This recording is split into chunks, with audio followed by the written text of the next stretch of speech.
Hello everyone, आप सभी का मेरे चैनल परफेक्ट इंग्लिश विद रश्मि में स्वागत है। आज हम आपको नरेशन, जिसे हम डायरेक्ट इनडायरेक्ट के नाम से भी जानते हैं। Narration, the art of reporting the words of the actual speaker is called narration, यानी कि बोलने की कला या शब्द जो स्पीकर के द्वारा कही जाती है, अर्थात वक्ता के द्वारा कही जाती है, हम उसे नरेशन कहते हैं। जैसे direct narration, Sumit said to Anita, you are my true sister. Sumit ने अनीता से कहा, तुम मेरी बहन, रियल या सच्ची बहन हो। सुमित जो है अनीता से कह रहा है। यहाँ जो कहने वाला पार्ट होता है इसे हम रिपोर्टिंग वर्ब कहते हैं, और जो बात कही जाती है उसे रिपोर्टेड स्पीच कहते हैं।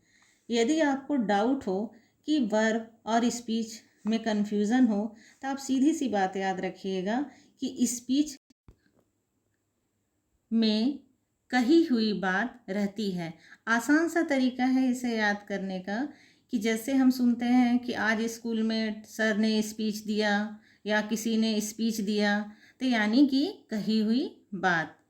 अब देखते हैं इनडायरेक्ट नरेशन कैसे बनेगा। Sumit told Anita that she was his true sister. Said to को टोल्ड में चेंज कर लिया।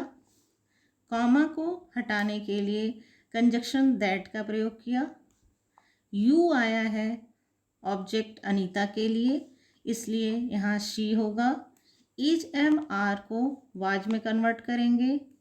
माई जो है सब्जेक्ट सुमित के लिए आया है। सुमित मैस्कुलिन जेंडर है, इसलिए यहाँ पे हिज हो जाएगा और true sister. Rules for changing direct narration into indirect narration. Rule number first, if the reported speech is an assertive or a declarative, the following changes take place. यदि reported speech साधारण वाक्य में हो तो हम उसके लिए क्या क्या चेंज करते हैं। जैसे reported verb to be changed as say, says, says. Say to को टेल में, सेज टू को टेल्स में, सेड, सेड, सेड टू को टोल्ड में। कॉमा हटा करके कंजक्शन दैट का प्रयोग करते हैं। सबसे मेन और important theory of narration, pronoun used in reported speech to be changed as SON, S-O-N, SON. S से सब्जेक्ट, O से ऑब्जेक्ट, N से नो चेंज।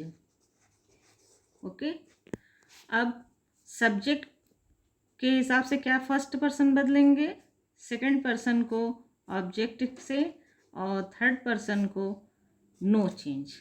तो फर्स्ट पर्सन में क्या क्या आता है, आई, बी, सेकंड में यू, और थर्ड में he, she, it, etcetera. S से सब्जेक्ट, ओ से ऑब्जेक्ट, एन से no change. Okay, the child says to his mother, you are my best friend. बच्चे ने अपनी माँ से कहा, तुम मेरी सबसे अच्छी दोस्त हो। द चाइल्ड कॉमन जेंडर है, इसे आप इसलिए यहाँ पे ही या शी कुछ भी समझ सकते हैं। सेज टू को टेल्स, कॉमा हटा करके कंजक्शन दैट का यूज किए हैं। यू आया है हिज मदर के लिए, मदर के लिए you are my best friend. You आया है मदर के लिए, हिज मदर के लिए। माई जो आया है द चाइल्ड के लिए। ठीक है, तो सेज टू को टेल्स में बदलेंगे, कॉमा हटाकर कंजक्शन दैट का यूज करेंगे। यू है मदर के लिए आया है, इसलिए यहाँ सी लगाएंगे। अब हम यहाँ टेंस चेंज नहीं करेंगे क्योंकि ये प्रेजेंट में है, इसलिए सी के साथ हम यहाँ इज लगाएंगे। माई आया है चाइल्ड के लिए, तो यहाँ पे हिज करेंगे, बेस्ट फ्रेंड। अगला, the student say we will call you tomorrow. The student say comma हटा के दैट, वी को दे में कन्वर्ट करेंगे, will call me tomorrow. Okay. अगला, they say Arpit you are our good friend. अब they जो है अर्पित से कह रहा है, तो यहाँ पे टेल हो जाएगा। They tell Arpit that you, he, you को ही में कन्वर्ट करेंगे क्योंकि यू जो है अर्पित के लिए आया है। He is their good friend. Okay. Verb used in the reported speech to be changed as. जब डायरेक्ट स्पीच में इज, एम, आर दिया हो तब हम उसे वाज वर्ब में बदलते हैं।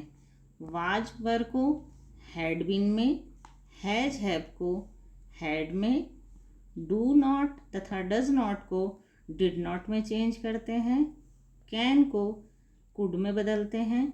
मे, माइट, शैल, शुड, विल को वुड में, मस्ट को हैड टू में, एंड वर्ब के फर्स्ट फॉर्म को वर्ब के सेकंड फॉर्म में, और वर्ब के सेकंड फॉर्म को हैड प्लस वर्ब के थर्ड फॉर्म में। आप इसे चाहें तो टेंस से भी याद रख सकते हैं। ठीक है।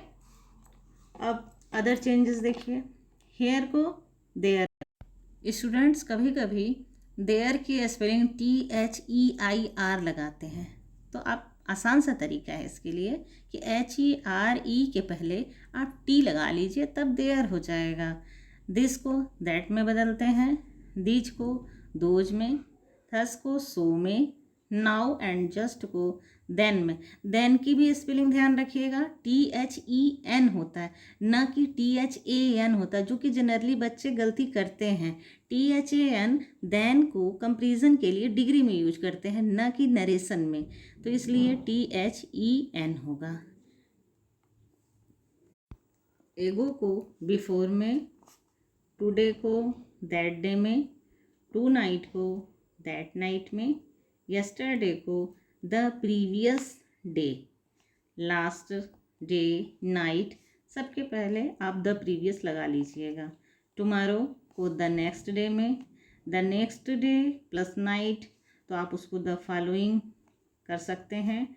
नाउ ए डेज को दोज डेज में बदलते हैं। Said to her, I will help you now. आदमी ने उससे कहा कि मैं तुम्हारी सहायता अब करूँगा। द मैन सेड टू को टोल्ड में कन्वर्ट करिए, कॉमा हटा के दैट, आई है द मैन के लिए आया है, तो यहाँ हम मैस्कुलिन जेंडर के हिसाब से यहाँ पे ही लगाएंगे। विल को वुड में बदलेंगे। यू आया है हर के लिए, तो यहाँ पे हर लगाएंगे। नाउ को देन में बदलेंगे। तो इस तरह से ये हो गया, the man told her that he would help her then. Rule third, if the reported speech is a yes no type interrogative sentences the following changes happen. जब रिपोर्टेड स्पीच में शुरुआत हो यस और नो से, या उसमें प्रश्न पूछा जाए, तब रिपोर्टिंग वर्ब में कुछ चेंजेस होती हैं। से या से टू को आस्क या इंक्वायर में, सेज या सेज टू को आस्क या इंक्वायर्स में, सेड या सेड टू को आस्क्ड या इंक्वायर्ड में। कंजक्शन के लिए यदि वाक्य हेल्पिंग वर्ब से शुरू हो तब हम कनेक्टर इफ का प्रयोग करते हैं। ठीक है। They said to us, are you playing hockey now. जैसा कि हम देख रहे हैं, ये सहायक क्रिया आर से हेल्पिंग वर्ब से शुरू हुई है और ये टेंस है, इज एम आर लगा हुआ है तथा वर्ब के फर्स्ट फॉर्म में आईएनजी है, तो ये प्रेजेंट कंटिन्यूअस टेंस है। इसे हम चेंज करेंगे सेड टू को आस्क्ड में, अस, कॉमा हटाने के लिए इफ़ लगाएंगे क्योंकि ये हेल्पिंग वर्ब अर्थात सहायक क्रिया से शुरू है। यू आया है अस के लिए, तो हम यहाँ लगाएंगे वी के साथ सहायक क्रिया हेल्पिंग वर्ब वर का प्रयोग करेंगे। प्लेइंग, हॉकी, नाउ को देन में लगाएंगे। अब यहाँ हम क्वेश्चन मार्क नहीं लगाएंगे। Okay, next, the king said to his ministers, comma, did I not save my subject from the last year. The king asked, said to को आस्क्ड में बदलेंगे। हिज मिनिस्टर, कॉमा हटा के हम यहाँ इफ लगाएंगे। डिड लगा हुआ है तो ये पास्ट इंडेफिनिट टेंस में है, इसे हम पास्ट परफेक्ट टेंस में कन्वर्ट करेंगे। तो आई आया है राजा के लिए, द किंग के लिए, तो यहाँ लगाएंगे ही हैड नॉट, सेव का थर्ड फॉर्म सेव्ड। माई आया है राजा के लिए, तो इसलिए यहाँ लगाएंगे हिज। सब्जेक्ट मीन्स यहाँ विषय से मतलब नहीं है, सब्जेक्ट का अर्थ होता है प्रजा, सब्जेक्ट मीन्स प्रजा भी होता है। फ्रॉम द फ्लड, बाढ़ से। The previous year, last year को प्रीवियस ईयर में चेंज किया गया। इसकी हिंदी हुई the king asked his minister, राजा ने अपने मंत्रियों से कहा ही हैड नॉट सेव्ड, उसने नहीं बचाया अपने प्रजा को बाढ़ से पिछले साल। ठीक है। Rule number 4, if the reported speech is A what type interrogative sentence the question words turn conjunction, यानी कि जब क्वेश्चन जो यानी कि व्हेन, व्हाई, हाउ, whom यानी कि क्वेश्चन टैग से शुरू हो तब उसमें हम कंजक्शन का प्रयोग नहीं करते हैं। जैसे she said to me what will you do for me here, तो यहाँ हम करेंगे सेड टू को आस्क्ड में बनाएंगे, चेंज करेंगे। ये क्वेश्चन व्हाट से शुरू है, यानी कि व्हाट टाइप क्वेश्चन टैग से शुरू है, तो यहाँ हम कंजक्शन कुछ भी नहीं लगाएंगे, तो व्हाट को व्हाट ही लिख लेंगे। फिर आएंगे सब्जेक्ट पे, यू आया है मी के लिए यानी कि ऑब्जेक्ट के लिए, तो यहाँ पे हो जाएगा आई। विल को वुड में कन्वर्ट करेंगे। डू फॉर मी आया है शी के लिए, तो यहाँ पे हो जाएगा हर, और हेयर का हो जाएगा देयर। यहाँ क्वेश्चन मार्क नहीं लगेगा। Thank you. So please subscribe and like my channel.